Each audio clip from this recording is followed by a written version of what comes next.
L'on ouvre les portes, let the doors be open.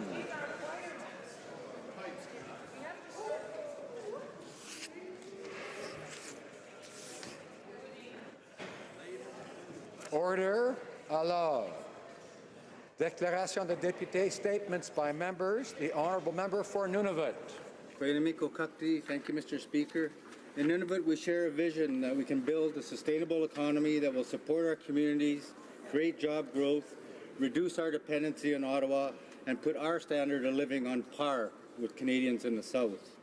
But to do this requires substantial investment from the federal government to address urgent needs in 4 critical areas: food security, community infrastructure, housing, skills and employment training. Only once these needs are addressed can we truly begin to build a sustainable economy. And the government is taking steps in the right direction. Since I was elected, over $1.25 billion in funding has been announced, and it's nice to see a renewed interest in improving our quality of life. But the funding is slow in finding its way to our communities, and often spread out over a number of years, minimizing the impact. In this session of Parliament, I will be focusing on these areas, and I look forward to consulting and working with my colleagues on finding solutions for a brighter future for Nunavut. Thank you, Mr. L'honorable député de La Prairie. The Honourable Member for La Prairie. Monsieur le Président, comme vous le savez, tout le Québec... Mr. Speaker, as you know, all of Quebec was in an election period on Monday. I would like to congratulate all of the citizens of my riding who exercised their right to vote. I would also like to congratulate everyone who contributed to the smooth running of this event in the different electoral districts. Special congratulations to all candidates who take the well-being of citizens to heart and who participated in this election and who, at the same time, contributed to our democratic tradition. I would like to congratulate the previously sitting MLAs who had a hand in the well-being of the population of Sanguinet, La Prairie, and Châteauguay. Monday, Quebec's voters elected Coalition Avenir Québec to represent them for the next 4 years.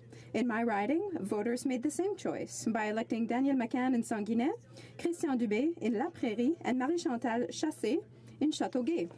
I would like to congratulate them for their great victory and to wish them the best of luck for what's to come. I very much look forward to being of service to these families alongside newly elected MLAs. Thank you, Mr. Speaker. Kitchener-Conestoga. Mr. Speaker, this coming Monday, Canadians will celebrate Thanksgiving. Thanksgiving is a time when family and friends come from far and near to share a meal and spend quality time with one another. We might enjoy a turkey dinner and pumpkin pie as we connect with loved ones. But while I enjoy those aspects of Thanksgiving as much as anyone, I don't want to miss the real reason for giving thanks. I thank God for his beautiful creation, for the bountiful harvest Canadian farmers and gardeners have enjoyed, for my constituents in Kitchener-Conestoga, for my colleagues here in this House, and especially for my family. We're all blessed to live in the best country in the world, Canada, and to enjoy the freedoms we have. But while we celebrate here, we cannot afford to forget those like 15-year-old Leah, who is currently being detained and lives under threat of execution by Boko Haram for refusing to give up her Christian faith.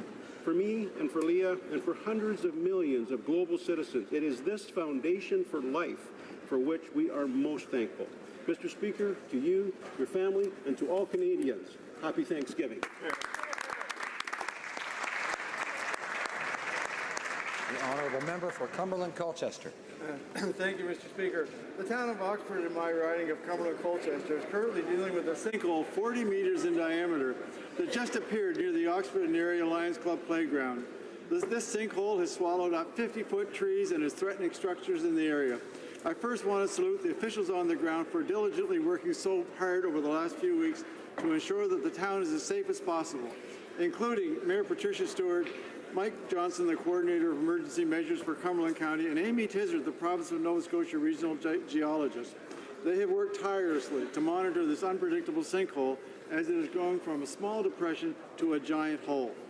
Ground-penetrating radar is now on site and will hopefully provide information regarding the potential for future sinkholes in the area or growth in the current one. It is important that the residents and businesses in Oxford know what is happening and that they are safe. I would like to thank the Office of the Premier of Nova Scotia, Stephen McNeil, who responded to calls for help and kept us in the loop until the appropriate equipment was on site. Thank you.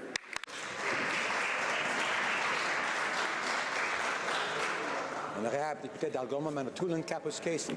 Mr. Speaker, 65 years ago, Austin Hunt began a life of public service that sees him retiring as the longest-serving politician in Canada. As a young man, he volunteered to drive Lester B. Pearson and quickly rose through the ranks, serving as his campaign manager for 3 successive campaigns. 5 years later, Austin was serving as a councillor in Billings Township. He quickly became the mayor and was never defeated in the municipal election. His belief that civic engagement is more important than partisan politics helps explain his political longevity. He sought to build bridges and improve relations between his community and neighboring First Nations. He also spent time as the president of regional councils and associations and served on the executive of numerous other local committees, boards, and associations. Perhaps more importantly, Austin Hunt has always been accessible to the people he serves, who elected him time and again. I urge all members to join me in congratulating Austin Hunt, who is a pillar of the community, as he retires from electoral politics at the age of 92. Happy retirement, Austin. Hear, hear. The honourable member for Brampton South. Mr. Speaker, I rise in the House today to recognize the start of the Women's History Month this week. Throughout Canadian history, women have played a vital role in building the country we know and love today. As business leaders, politicians, doctors, artists, and in all fields, women in Canadian history have made lasting impact. Mr. Speaker, their contributions are clear in my riding of Brampton South, where women like Angela Johnson, President of Caribbean, Adelina Velasco of the Brampton Filipino Club, Rosemary Miller of the Brampton Tennis Club, Myrna Adams, President of the Senior Citizen Council, and youth leaders like Sandeep Hans, Tina Patel, and many more continue to shining examples of what Canadian women can accomplish. Mr. Speaker, I encourage everyone to use the hashtag #MakeAnImpact and tell us about the women and girls making an impact in your community. Thank you. Honourable member for Battle River, Crowfoot. Mr. Speaker, I rise today to pay tribute to World War II veteran Charlie Fielding. On September 5th, Hannah, Alberta's favorite resident, died just 16 days shy of his 100th birthday. He truly was a remarkable man, and I'm honored to have known him for a very long time. It was my privilege to speak at his memorial service to a packed hall. I have over the years witnessed the tremendous impact he had on all, but especially the children of Battle River Crowfoot. In his later years, Charlie dedicated his time and energy to ensure that our youth knew the importance of Remembrance Day and of honoring veterans. Charlie was instrumental in getting veterans to schools throughout our riding, and he did it for the veterans as much as for the students. In closing, Mr. Speaker, I would like to express the sentiments of many, many residents of Hannah, which I wholeheartedly share. This November 11th, Charlie's spirit will certainly be felt by those in the community. We will remember him forever as a brave soldier, the ultimate gentleman, fantastic conversationalist, an example of kindness and decency and more. Rest in peace, Charlie. L'honorable député de Montarville. Monsieur le Président, Mr. Speaker, team spirit, self-confidence, leadership, and civic duty. These are a few of the qualities we wish to instill in our youth, our leaders of tomorrow. Thank you to the Mont Bruno Cadet Corps 2831, which is doing just that. For 50 years now, the Mont Bruno Cadet Corps offers sports, educational, and forest survival activities to youth aged 12 to 18 years. Ahead of its time, the Mont Bruno Cadet Corps was the first in Quebec to allow girls to become cadets as of 1970. This initiative began with the devotion of Major Robert Whitelaw, Captain Lucien Lucier, and Lieutenants Gilles Blais, Yvon Bourgon, Jean-Louis Nadeau, Raymond Bellemare, and Raymond Loubier. I thank them for their work and for the exceptional legacy of the founders of the Mont Bruno Cadet Corps. Thank you. Honourable member for Mississauga, Erin Mills. Mr. Speaker, I rise today to welcome the Mississauga Erin Mills Youth Council and Mississauga Erin Mills Women Council to Parliament. They are currently watching Democracy in Action, and very soon will be meeting with our Prime Minister for a chat about their projects and their ideas for Canada. Mr. Speaker, these two councils are empowerment in action. They have been working tirelessly to engage our constituents with issues that matter most to women and youth. They've held events on women's health, youth financial literacy, anti-bullying initiatives, women in politics, women in business, climate change, youth mental health, and so much more. Thank you to my dear Women Council and Youth Council for your work, compassion, and commitment toward making our Mississauga-Erin Mills riding the best place to live. Mr. Speaker, I also announce with a heavy heart the passing of my dear friend and community leader, Shahid Rashdi. His contributions to Mississauga and Canada were great. May he rest in peace and may his family have support in this tough time. Thank you, Mr. Speaker. Honourable Member for Central Okanagan's Milkmean Nicola.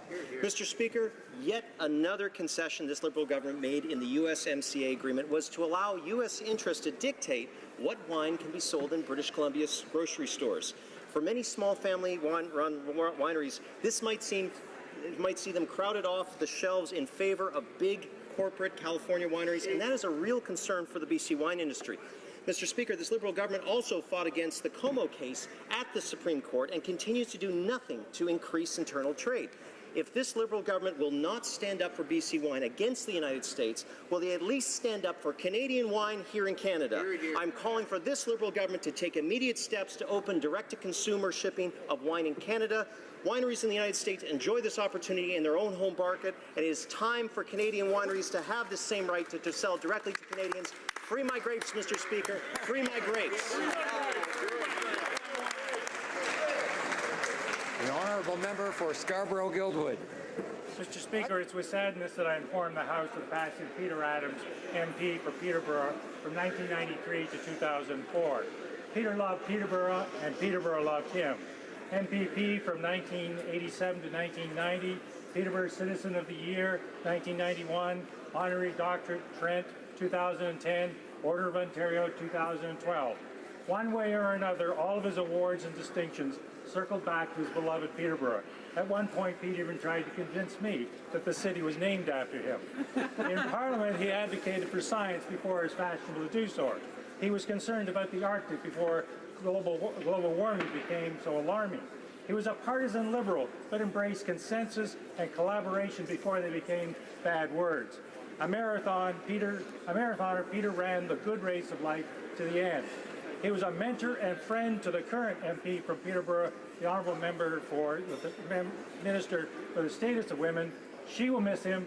I will miss him. Thank you, Jill and family, for lending him to our nation. Hear, hear. Hear, hear.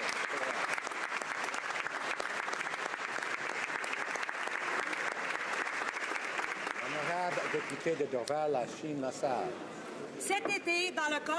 This summer, in part of the Canadian Leader Program, with the Royal Canadian Navy, I had the opportunity to be part of naval exercises which showed us the skills needed to be part of the Navy.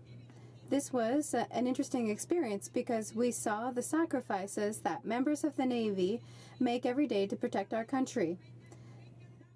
It's work that extends 24 hours a day. Canadians have the opportunity to experience firsthand what our Canadian Armed Forces do for us. While aboard the HMCS Charlottetown, I realized just how much the sailors sacrifice. They're always away from their families for months at a time.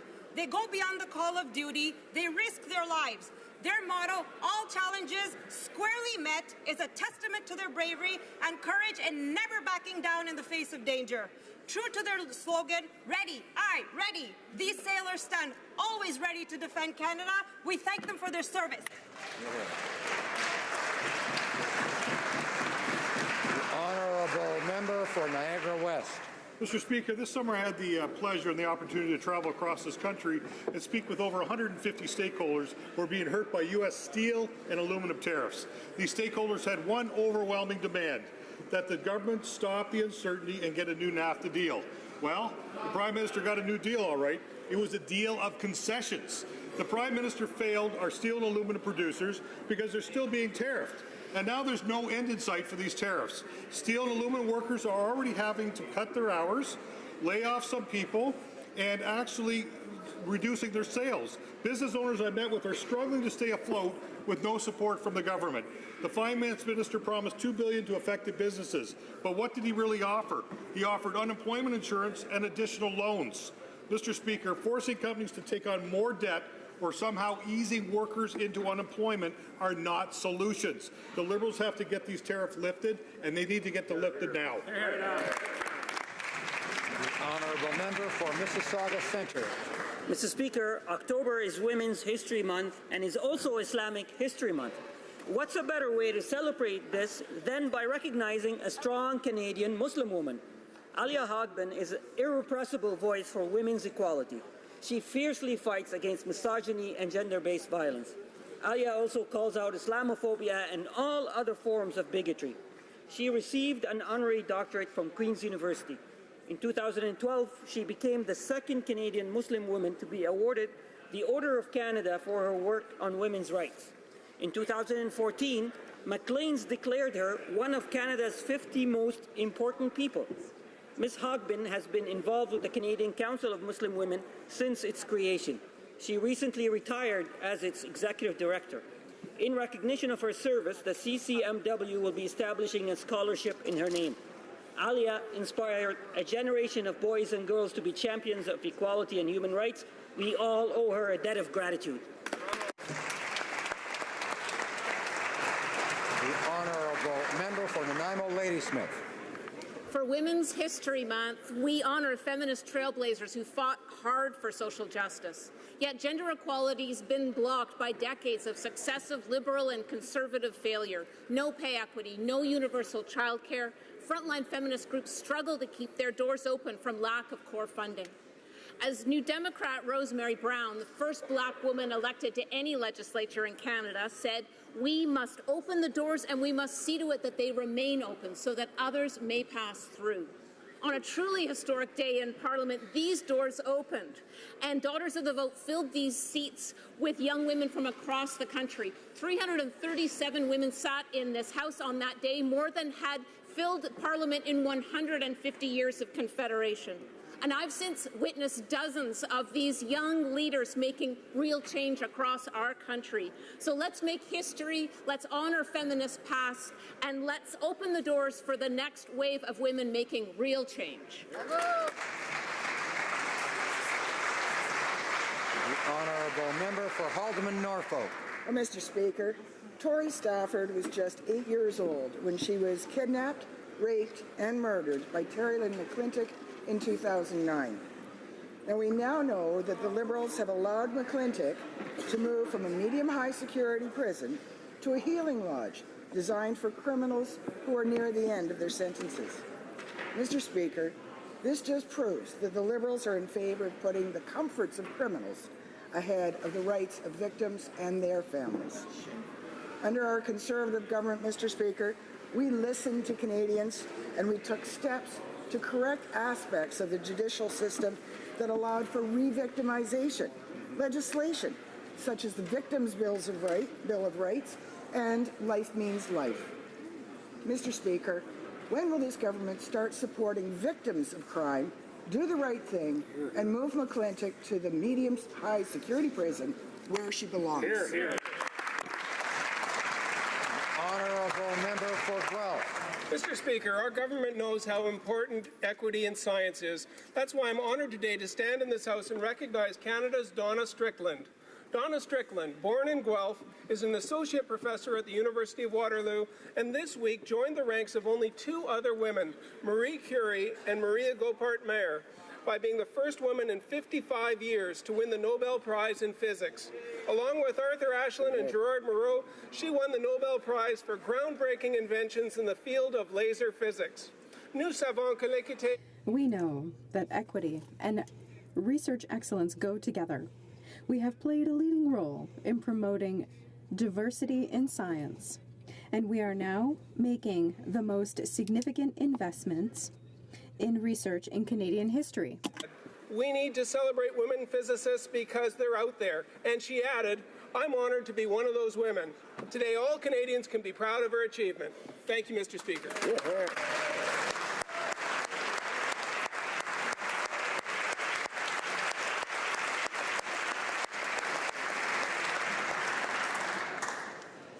Questions orales, oral questions. The Honourable Leader of the Opposition.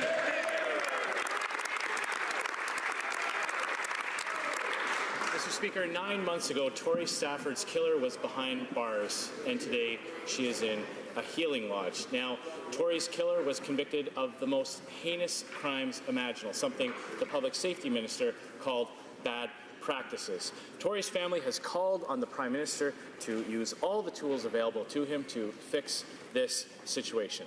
Today, members will be voting on a motion that will do just that. Does the Prime Minister agree with the decision to transfer Tori's killer to a healing lodge? Honourable Prime Minister. Mr. Speaker, our hearts go out to the family of Tori of Stafford for the loss they have endured. The offender in question was moved from maximum security to medium security in 2014 under the Conservatives. She remains in medium security today. As reports have shown, the Corrections and Conditional Release Act does not permit politicians to make one-off decisions in regards to the placement of individual inmates. However, the Minister has asked that the Commissioner of Correctional Services review this decision to ensure that it was taken properly and in accordance with long-standing policy. Leader of the Opposition. Mr. Speaker, the Prime Minister stated on the NAFTA negotiations that he would be protecting supply management, but he failed. The Prime Minister made major concessions on access to our dairy market, and Canada accepted to cap our own dairy protein exports. We know that the United States have been very generous to their producers with annual subsidies amounting to about $22 billion. Will the Prime Minister tell us which concessions he got from the Americans in exchange for the concessions that he made on the backs of Canadian producers? The Right Honourable the Prime Minister. Mr. Speaker, this is a deal that preserves and maintains supply management. Its future has not been jeopardized. Now, in terms of market share, we have promised producers that they will be fairly and adequately compensated. Changes to access to the market are similar to the changes that we made under the TPP. That was celebrated by the Conservatives. Supply management has been protected, dairy farmers will be compensated, and as usual, the Conservatives continue to play political games. The Honourable Leader of the Opposition. Difference. The deal under the TPP and CETA was to exchange for gains in terms of market access in other countries. These concessions have nothing in return. Now, the Prime Minister tries to compare these to other deals, but under this agreement that he just signed, the Canadian government will be imposing tariffs on Canadian exports. Now, we know the United States has a wide variety of support and billions of dollars worth of subsidies for their dairy producers. So in exchange for backing down on what Donald Trump wanted, can the Prime Minister tell us exactly which measures the U.S. has agreed to eliminate? The Right Honourable Prime Minister. I think most Canadians understand that Sunday night was a good moment for Canadians. We secured access to our most important trading partner in a time of uncertainty. We demonstrated that our approach of standing up for Canadians and staying firm on our principles was the right one. And Mr. Speaker, the relationship with the United States goes beyond politics, as it should. And I want to give a specific shout out to the many Conservatives, from Brad Wall to Scott Moe to Brian Pallister, to people like Brian Mulrooney, Kim Campbell, Jean Charest, Ronna Ambrose, James Moore, who all stood up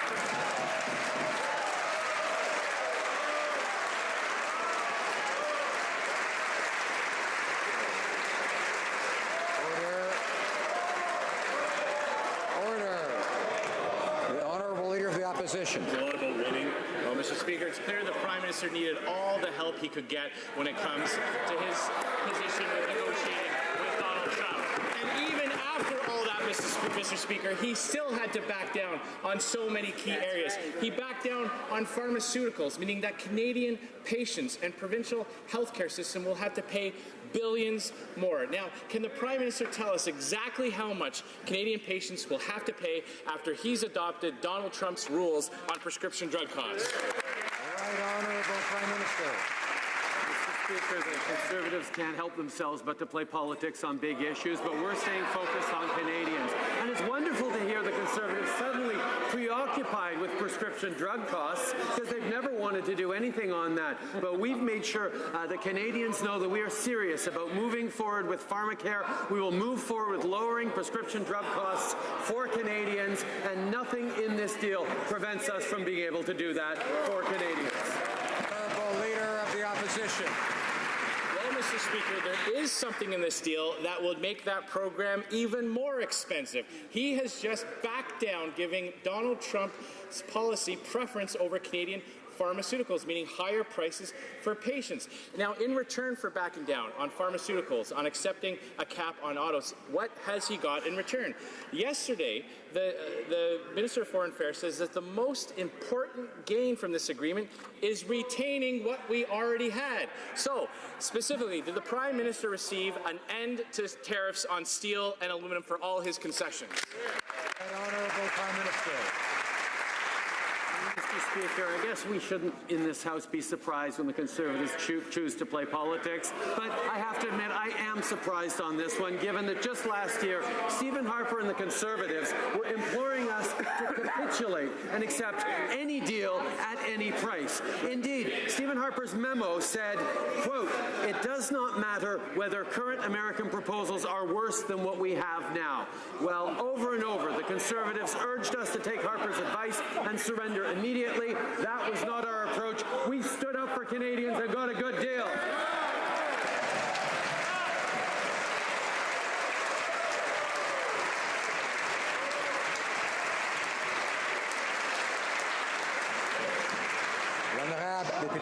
The Honourable Member for Rimouski-Nejet-Témiscouata-Les-Basques.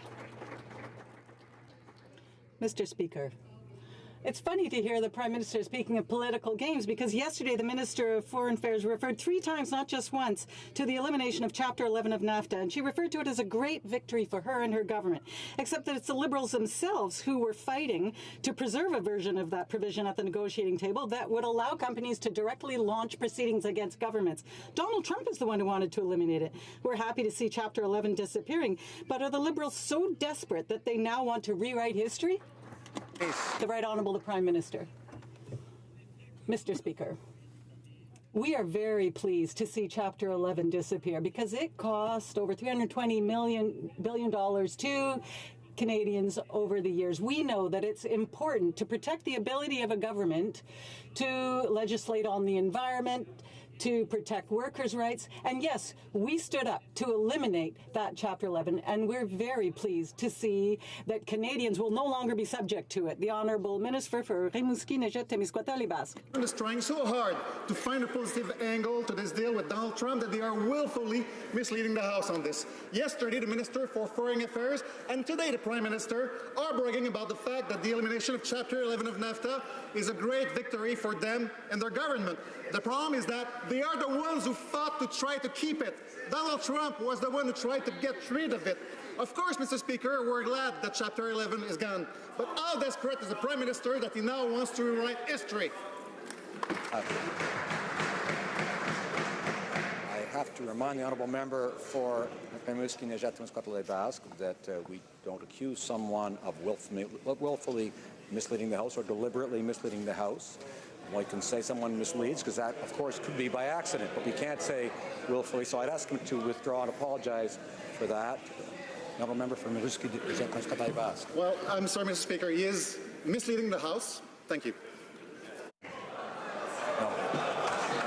I'm going to give the member another chance to, without equivocation, sans équivoque, without equivocation, to start over again and apologize. Sorry, instead of willfully misleading the House, I will claim that he is misleading the House.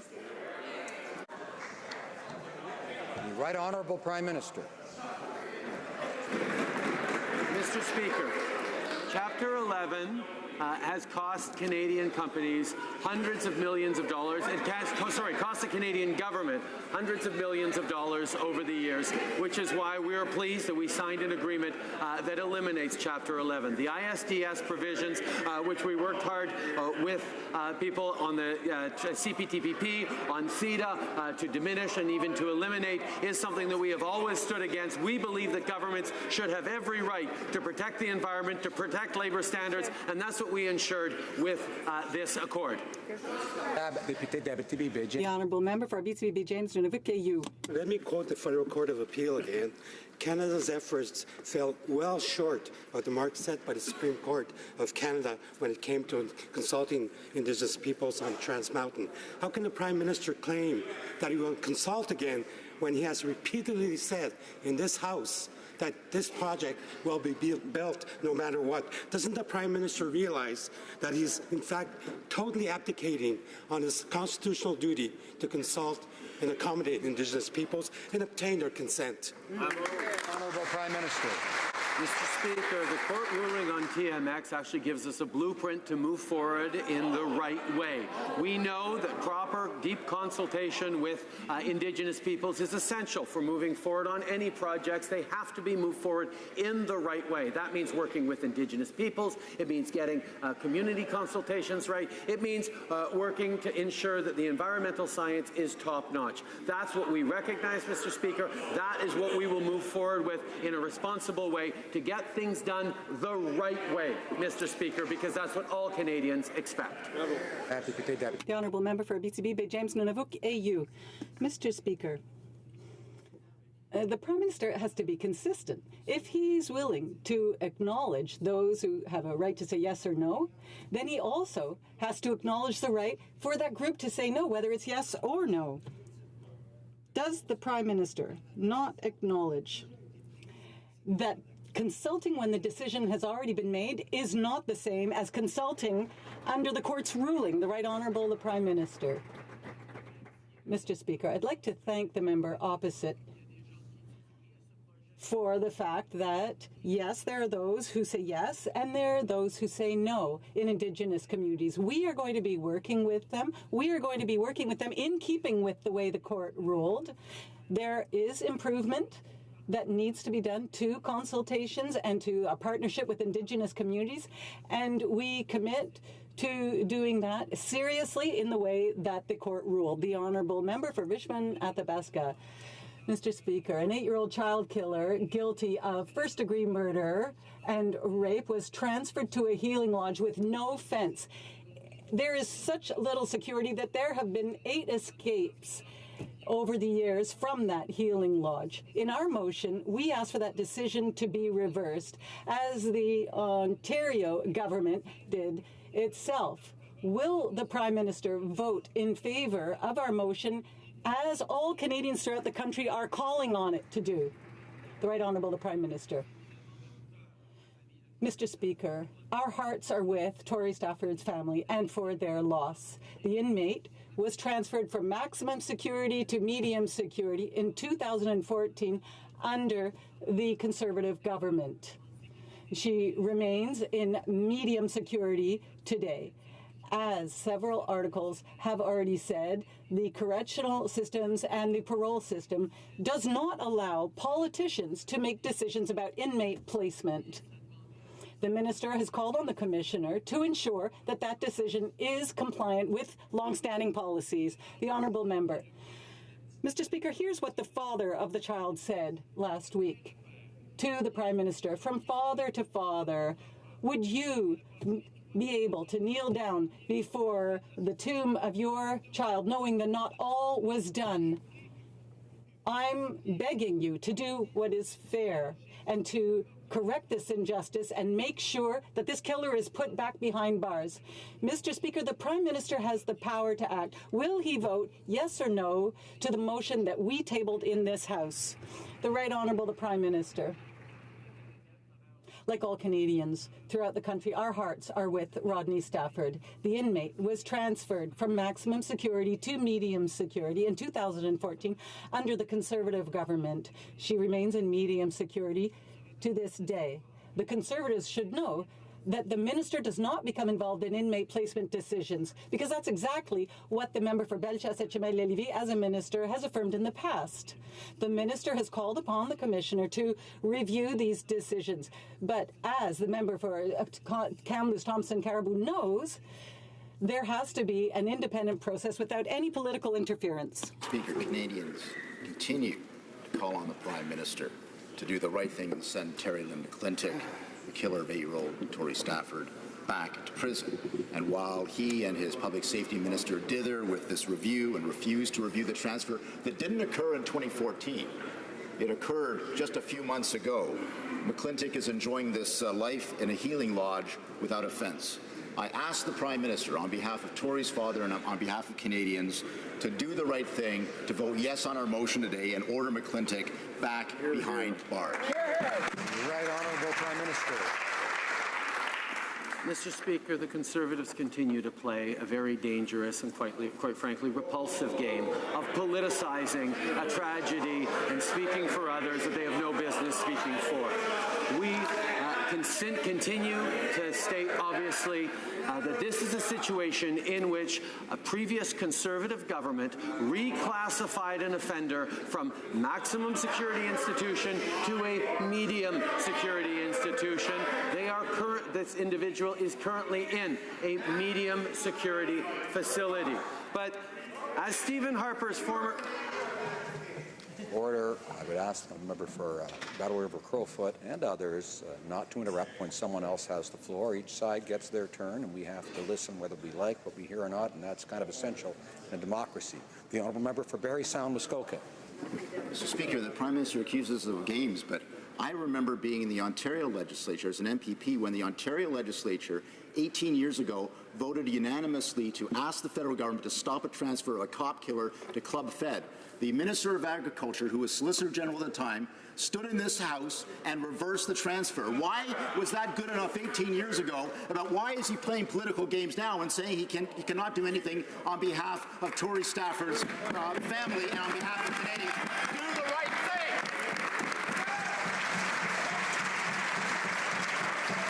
All right, Honourable Prime Minister. Speaker, as has been demonstrated, the minister does not intervene on case-by-case basis. And that, if we want to talk about things said in the past, let's talk about the Conservative member from Bellechasse-les-Etchemin-Lévis who said in his capacity as Public Safety Minister just a few years ago, I do not control the security classification of individual prisoners. Or perhaps the Conservatives will listen to Ben Perrin, who was Stephen Harper's former lawyer, who himself said, I'm concerned with politicians being the ones who decide how any particular individual offender is treated. Honourable member for Milton.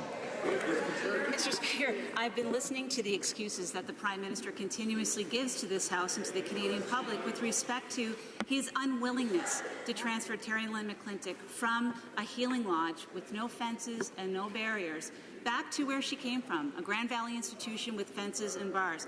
Mr. Speaker, I understand that the government won't be voting in favour of our motion today, but I'm wondering, does the Prime Minister know whether or not there's going to be some of his backbenchers who are going to see the light and know that this is a moral issue and that they should do the right thing? Honourable Prime Minister.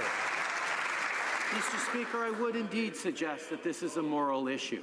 This is about the contrast between a party and a government that respects the rules, that respects the independence of our judicial system, that appreciates the professionalism of our correctional services, and a party of ambulance-chasing politicians who are, quite frankly, demonstrating a contempt for the principles of law and debate in this House that is inexcusable.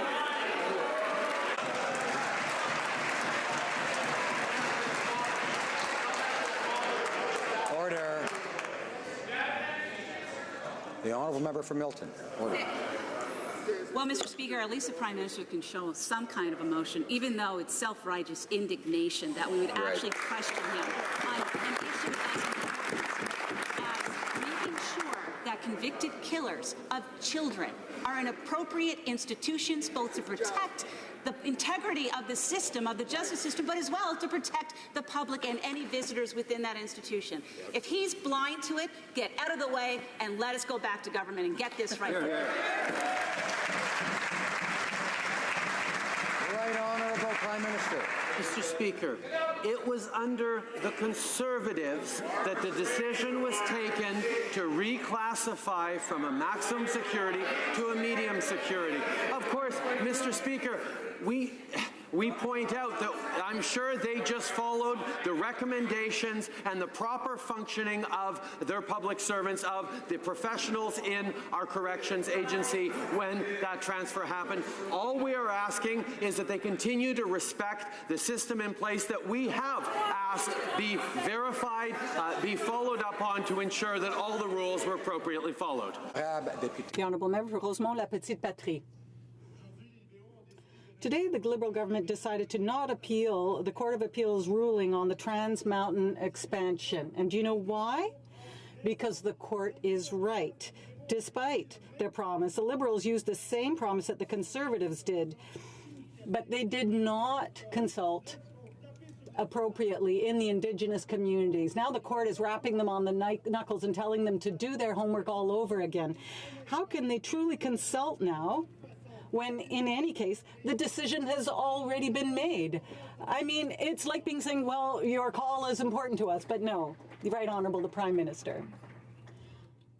Mr. Speaker, we would like to thank the court for having clarified on the process that we should be following in order to improve our consultations with Indigenous communities.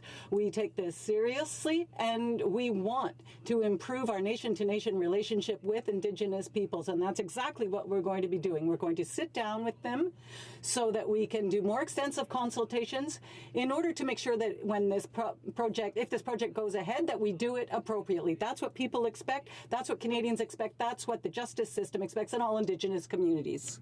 Is now promising to finally meaningfully consult Indigenous peoples on the Trans Mountain Pipeline proposal. No, seriously, this time he really, really means it. But here's his problem. He's already made up his mind about the project. So asking Indigenous peoples for their opinion, but refusing to hear the words no, is the very definition of paternalism. So how about this? Why doesn't the Prime Minister go and sit with Indigenous leaders so they can teach him what free, prior, and informed consent actually means? Or does he only agree with Indigenous rights and title when Indigenous people agree with him? The Right Honourable Prime Minister. Mr. Speaker, I take this opportunity to highlight what the member opposite well knows, that proper consultations with Indigenous peoples are possible and lead to good outcomes for everyone. And a great example is the LNG Canada announcement that highlighted how much you can work with Indigenous peoples. And I know the member must be very pleased because it will benefit people right across northern British Columbia to have moved forward on this LNG Canada proposal that will help Indigenous peoples, will grow our economy, will get our resources to markets other than the United States.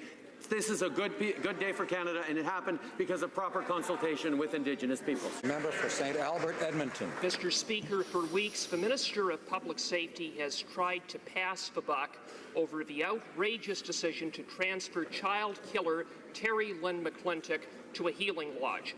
But no matter how hard the minister tries to avoid taking responsibility, the buck stops with him.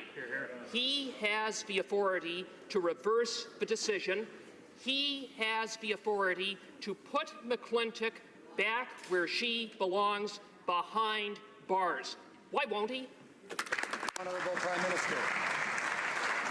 Mr. Speaker, once again, the Conservatives are showing they will not let the facts get in the way of a political opportunity. And that, Mr. Speaker, is a real challenge for them and for Canadians watching. Let me set the facts straight. As reports have shown, the Corrections and Conditional Release Act does not permit politicians to make one-off decisions in the regards to the placement of individual inmates. That, Mr. Speaker, is the facts. Those, Mr. Speaker, are the facts. The Conservatives, yet again, are playing politics. For Elgin, Middlesex, London. Mr. Speaker, let me give the Prime Minister the facts. This was an 8-year-old girl who was hideously murdered. She was murdered, and these people were convicted of first-degree murder and sent to prison behind bars. Are you telling me that sending this convicted first-degree murder... Order, I think she means is he. I'll let her correct that. Where may I start? Can I start from the beginning and I'll make it less personal?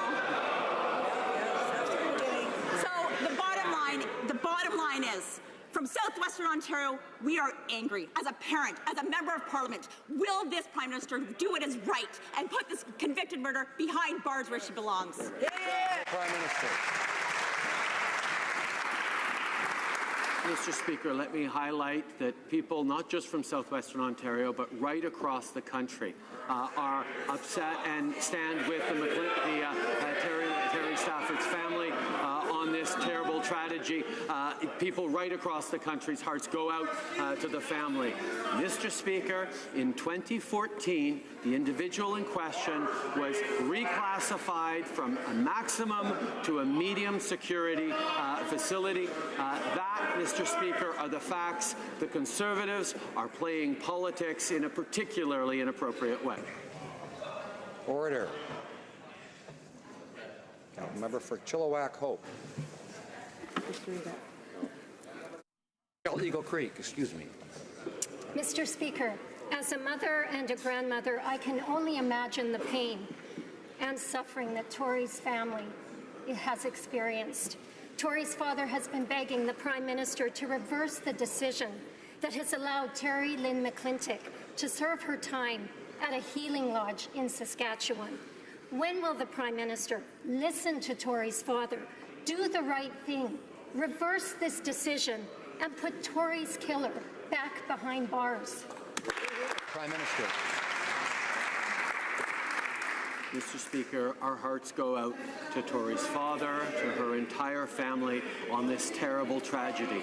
We understand the anguish and the questions they have and the difficulties they have lived with over the past years. Mr. Speaker, the Corrections Act does not permit a minister to weigh in directly on the classification of an individual prisoner. The minister has asked the corrections services to look into what happened here to ensure that everything was done according to proper procedures and to make recommendations if the procedures need to be changed. Honourable Member for Chilliwack Hope. Mr. Speaker, Tory Stafford's family doesn't want the Prime Minister's heartfelt sentiments. They want him to take action. They don't want the Prime Minister's excuses. They want Tory's killer back behind bars. Conservatives do not respect the decision to put this killer in a healing lodge without fences. We want her back behind bars, and so does Tory's family. Why doesn't the Prime Minister use the authority he has, take action today, and put this killer behind bars? Right, Honourable Prime Minister. I would ask the Conservative members to not make guesses about what Tory's family wants and instead be honest about what it is they want. They want to play politics with a heinous tragedy. They want... Order. Members don't get to all talk at once, one at a time. As I was saying, democracy requires it. Let's have a little respect for this institution. Right, Honourable Prime Minister.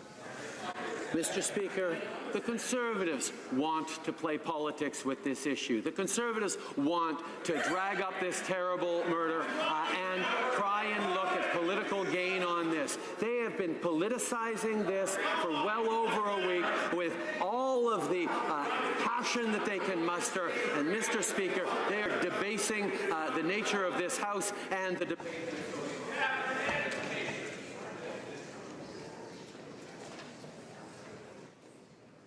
L'Honourable Député de Jonquière. The Honourable Member for Jonquière. Mr. Speaker, the Prime Minister can boast about the U.S.-Mexico-Canada agreement, but there is no guarantee to eliminate the 10% surcharge on aluminum and 25% surcharge on steel. You can't call that a success. Small businesses in Quebec are vulnerable to fluctuating prices caused by this tax. Workers are worried. Does the government have a plan to settle this situation, or are they just acting on a day-to-day basis, as usual? The Right Honourable Prime Minister. Small businesses, entrepreneurs in Quebec and Canada-wide are happy with our agreement with the United States, and Mexico. But as I said to workers in a factory, we will continue to protect them. our tariffs will remain in place until a certain countervail is lifted. We want to create the situations that will help the middle class and offer more opportunities for Canadians, and we will continue to defend our workers. USMCA, we learned that Canada will finally eliminate Chapter 11. Canadians have been hit with millions of dollars in legal fees and payouts to private corporations, and now thanks to the tireless work of New Democrats, Labour and civil society, it is gone. Canada has been the most sued country under ISDS, and for years, Liberals have argued to keep this clause. They argued to keep it in the CPTPP, which they're going to be ramming through this week, and created a whole new investor court system in CETA. Will the Liberals finally commit to no future ISDS in trade agreements? The Honourable Prime Minister. Mr. Speaker, I know the member from Essex knows well that people in Windsor are very happy with this deal, which secures Canada's auto industry for the coming decades. It demonstrates a real win for the Canadian auto and auto parts suppliers industry. But yes, we also got rid of the investor-state dispute resolution system, which has cost the federal government more than $300 million in penalties and legal fees. I'm glad to hear the member opposite's support for the UMSCA. We continue to work to defend people in Windsor and right across the country. The Honourable Member for Vimy.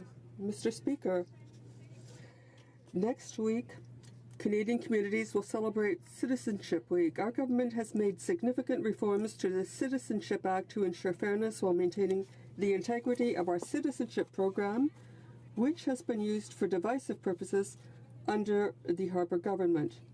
Can the Prime Minister reveal to the House what progress was made since our government changed the Canadian Citizenship Program? The Right Honourable Prime Minister. I'd like to thank the member for her dedication to new Canadians. Since changes were made to the Act, more than 150,000 new Canadians have joined our great Canadian family. That is 40% more than Conservatives. We have reduced waiting times from 24 months to 10 months. Mr. Speaker, during this week, there will be 54 citizenship ceremonies, and we will welcome 13,000 new Canadians. For us, on this side of the House, a Canadian is a Canadian. The Honourable Member for Louis Saint Laurent. Mr. Speaker, I don't know if this agreement is really liked very much by people in steel and aluminum, workers in this field. We're talking about 20,000 jobs for aluminum plants.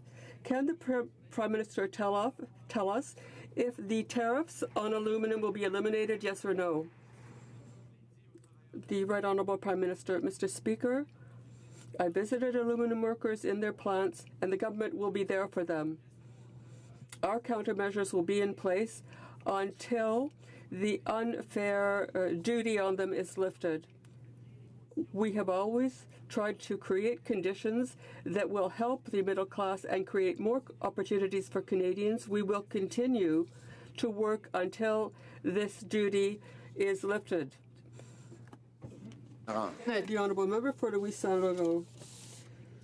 Well, when they negotiated with the government, they said this duty would be lifted. In Quebec alone, 20,000 jobs in aluminum. Must I remind the Prime Minister that for 10 years he's been the member for Papineau, a Quebec riding. What is he going to do for the people in this working in this area in Quebec? The Right Honourable Prime Minister. Mr. Speaker, it seems that you're on an anti-House mission because Harper asked people to accept an accord no matter what. He said that there were no differences between our accord and theirs. But on this side of the House, we are not capitulating. We are perseverant, and we have achieved a good agreement for Canadians. Honourable Member for Carleton. Well, Prime Minister Harper predicted this government would capitulate, and he was absolutely right. For the first time for the first time in the history of trade deals, there are more tariffs after the conclusion of the deal than there was when the negotiations actually started.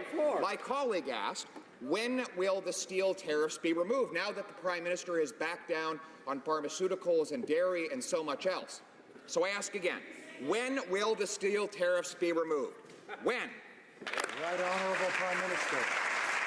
Speaker, I will highlight that even though the Conservatives in this House are continuing to play politics, there are Conservatives across the country who understood that standing together for the good of the country was important. That's why Conservative Prime Ministers like Brian Mulroney or Kim Campbell, Premiers like Brad Wall and then Scott Moe and Brian Pallister and others stood strongly on Team Canada to make sure we negotiated a good and right deal. And why we were able to count on smart Conservatives like Ronna Ambrose and James Moore, who stood with us, understanding that the relations with the United States is bigger than mere political points. Unfortunately, not all Conservatives. Honourable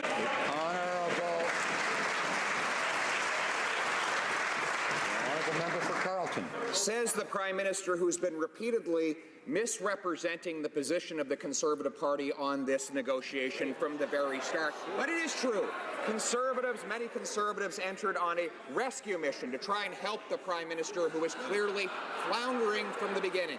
But now we have the result. He backed down on pharmaceuticals with higher drug prices for Canadian seniors. He backed down on dairy, imposing Canadian tariffs on Canadian farmers.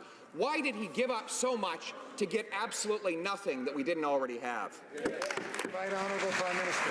Speaker, not only did we secure access to the United States for our middle class and for our workers in a time of protectionism and uncertainty, we got rid of the ratchet clause that infringed on our sovereignty by preventing our government from controlling our access to energy resources. In the face of stiff opposition from the Americans, we kept Chapter 19 in the dispute resolution system. We got a cultural exemption that for now will apply to digital platforms. That's modernizing NAFTA. We got rid of the ISDS that cost Canadians so much. The auto sector got a big win here in Canada. We have new enforceable environmental and labor standards.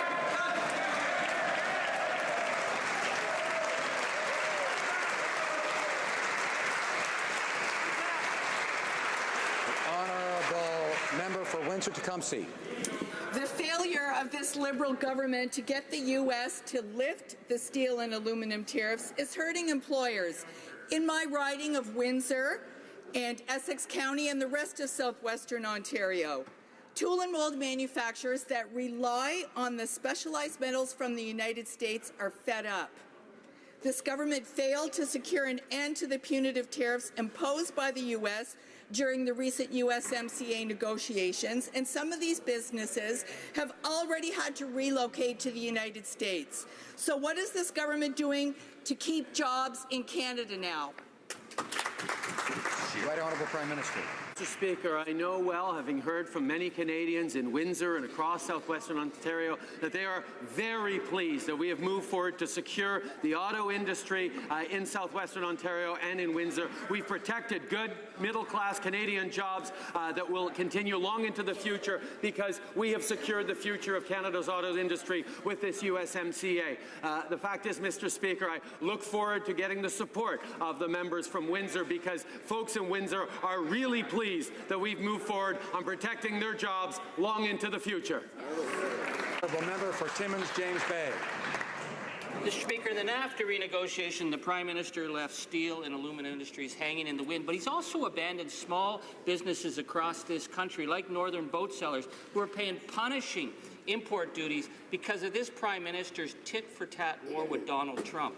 So would he explain his logic to Clint Chartrand of HoC Sales in Timmins, who's being hammered by punitive penalties from this government? Why his government has squeezed $300 million out of hardworking Canadian businesses? They've only paid $11,000 back. When are these penalties going to end against Canadian businesses? Very good. Honourable Prime Minister. Mr. Speaker, right across the country, Canadians have been clear that they want us to stand strong, to be firm, and to stand up for Canadian jobs, and that's exactly what we've did. But the members opposite don't have to take my word for it. They can ask Jerry Dias of Unifor, who said this is a much better deal than the deal that was signed 24 years ago. Or perhaps they'll listen to Hassan Youssef, the president of the Canadian Labour Congress, who says the USMCA gets it right on labour provisions, including provisions to protect workers against employment discrimination on the basis of gender. This deal is a good news story for middle-class Canadians right across the country.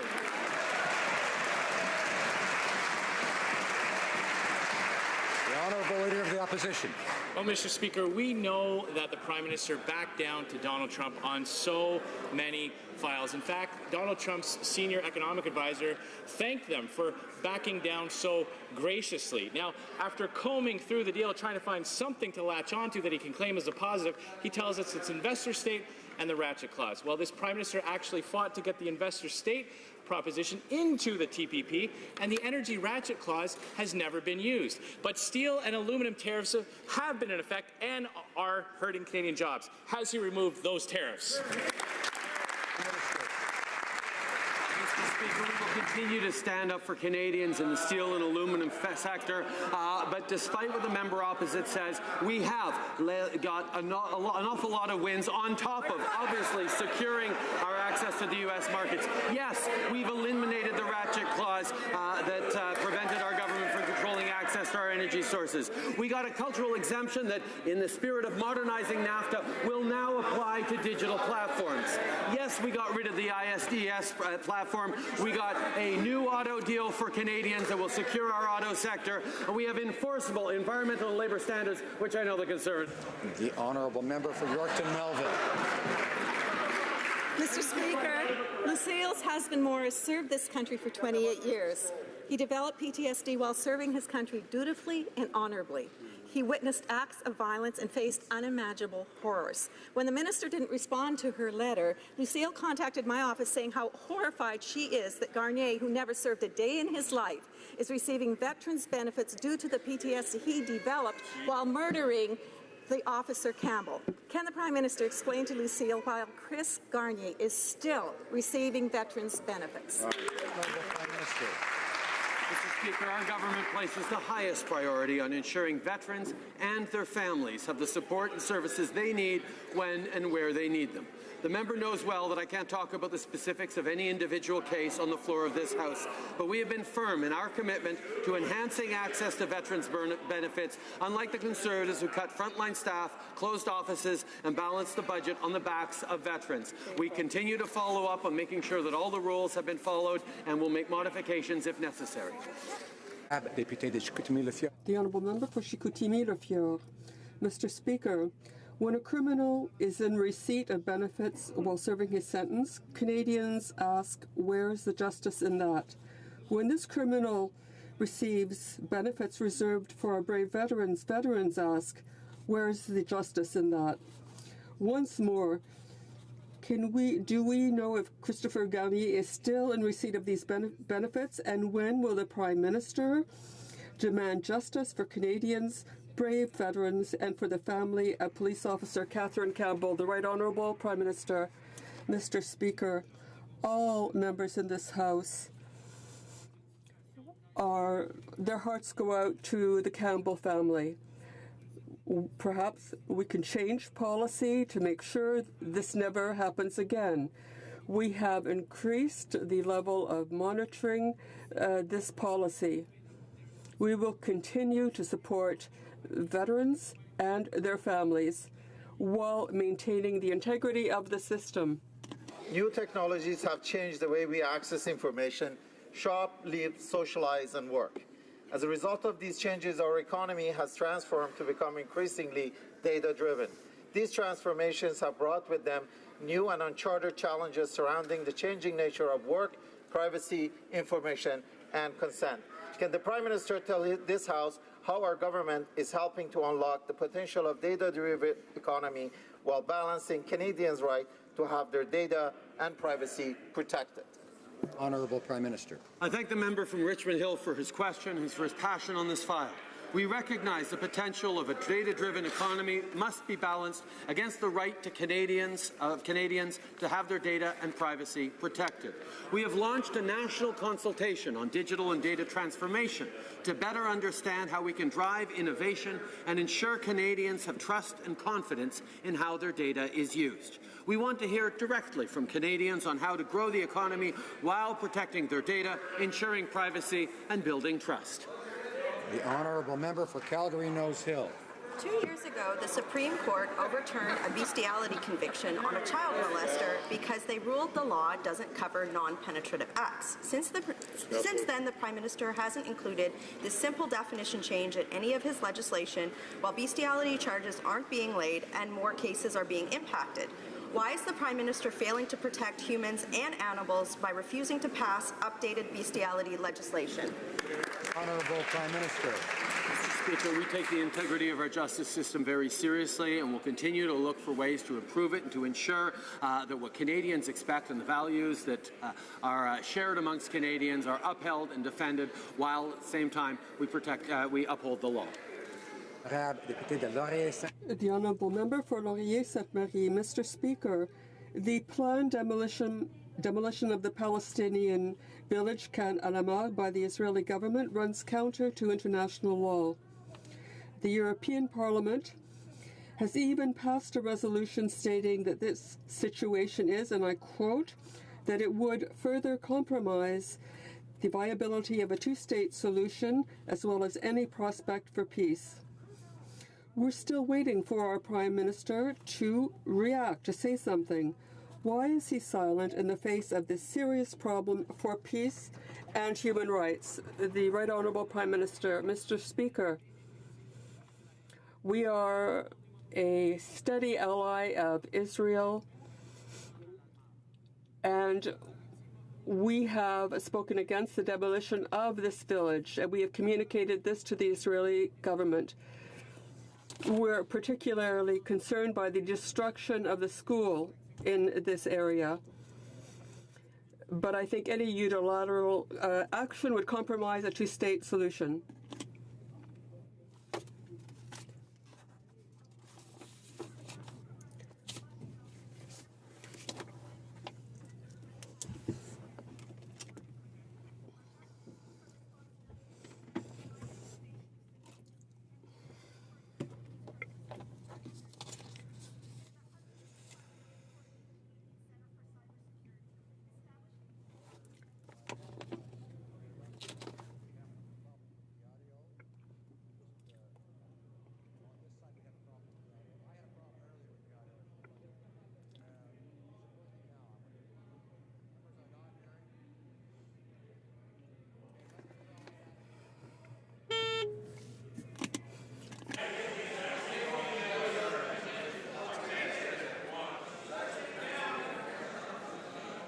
Order.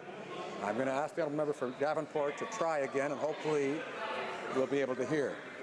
Order. Mr. Speaker, Davenport residents have let me know that their data privacy, their online information, the threat of hacking is a priority and a worry for them. Our government takes our responsibility to protect the private information of citizens and the integrity of our critical infrastructure systems very seriously. We committed $155 million for a new Canadian Centre for Cybersecurity, establishing a unified government source of unique expertise and support. Can the Prime Minister update this House on the implementation of the Canadian Centre for Cybersecurity? Good job. Prime Minister. Member for Davenport for her question and her hard work on behalf of her citizens. We know that good cybersecurity is critical to Canada's competitiveness, economic stability, and long-term prosperity. This week, we launched the Canadian Centre for Cybersecurity we had promised in Budget 2018. This new centre will provide Canadian citizens and businesses with a trusted place for cybersecurity advice.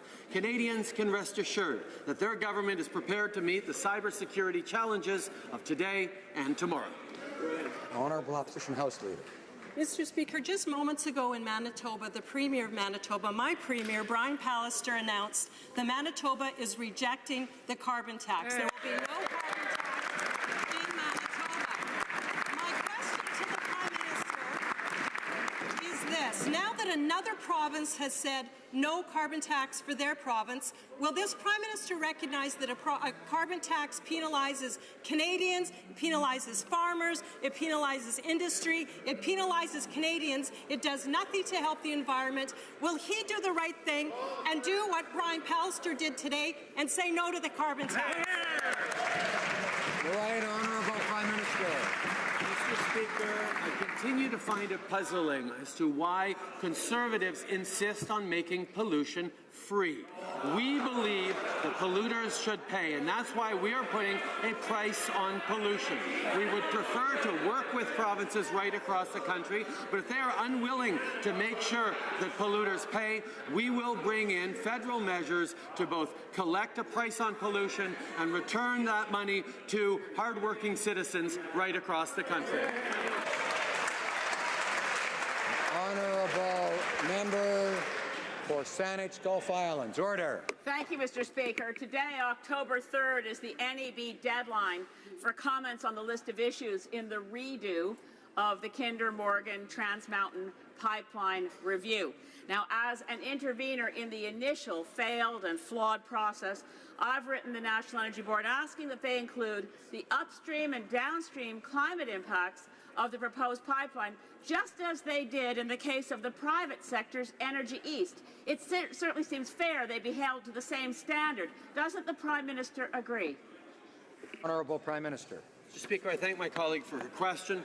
The review that the NEB will undertake is related to the recent court decision on marine scoping. Direct and upstream impacts were reviewed under our interim principles announced in January 2016. As we've demonstrated, we are moving forward with this project in the right way. We are ensuring that we protect the environment and consult properly with Indigenous peoples. To grow the economy and protect the environment, you need to do both at the same time. That's exactly what we will do. Order. I would like to draw to the attention of honourable members. We'll come to it. The attention of honourable members, the presence in the gallery of the Social Sciences and Humanities Research Council of Canada 2018 Impact Award winners, Jean Grandin, Shane Nielsen, Tanya Lee, Jennifer Llewellyn, Carla Lipsig-Moumet.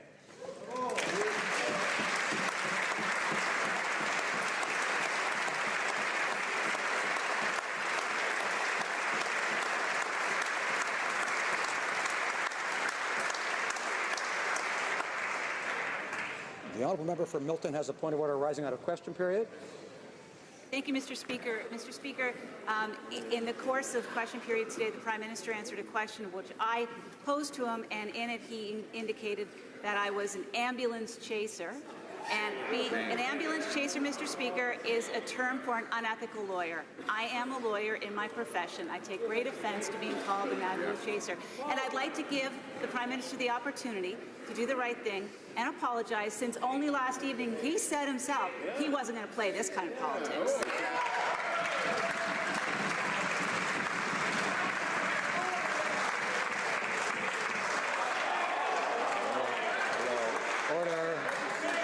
Order. L'honorable député de Saint-Boniface invité à se lever avec un appel au règlement. Point of order. Mr. Speaker, I would like to apologize to the House of Commons for some unparliamentary behavior I exhibited yesterday. It was a long day. It was a passionate debate. Unfortunately, I let the passion get the better of me. So I'd like to apologize